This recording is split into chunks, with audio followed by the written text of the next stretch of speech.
Oedd y term digital blackface yn rhywun rhywbeth o'n i wedi clywed lot am. Ond wrth i fi mynd i ymchwilio am y peth, o'n i'n sylweddoli fel, actually fi wedi gweld hwn yn digwydd lot.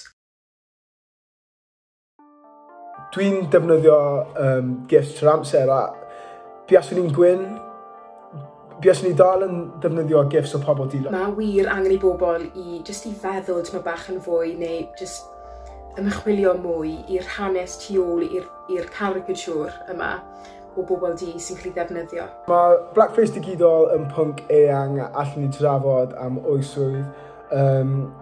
I fi dim ond yn ddiweddar dwi wedi hyd yn oed clywed am digital blackface, ond i ddim yn gwybod oedd yn actual thing.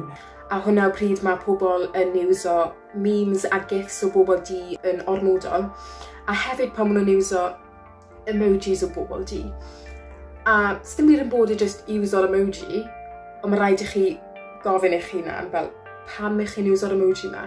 Chi'n gallu gweld sut mae'n chwarae fewn yr un ysrydebau o'r sioe minstrom. A fi'n gofyn i fi hunan fel pam ych chi'n iwso hwnna mwyn cyfleu'r teimlad yna. Fel beth yw'r ysrydeb neu'r rhagfarn stach chi yng nghefen eich meddwl i wneud i chi feddwl bod yr emoji yna bod e ddim yn cynrychioli chi, bod e'n iawn i chi ddefnyddio fe mwyn cyfleu'r rhagfarn yma.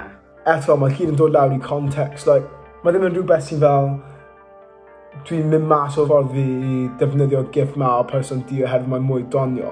Fi'n defnyddio GIF oherwydd mae'n ffitio fi'n defnyddio'r meme sy'n ffitio'r sgwrs. Dyn nhw ddim na i weid bod chi'n teimlo'n sassy neu bod chi'n teimlo'n benderfynol.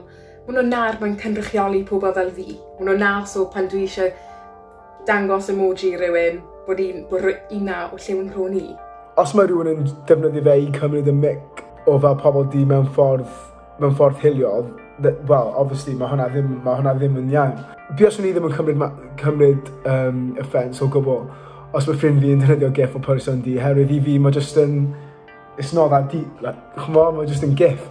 So yeah, ond mae dau ochr y daro a dwi'n gallu gweld sut mae pobl yn cymryd offence iddo fo. Mae hwnna wedi esblygu i fod yn blackface yn oes fodern ar y we, yn hytrach na mynd â black o lan ar llwyfan. Woo! One take baby.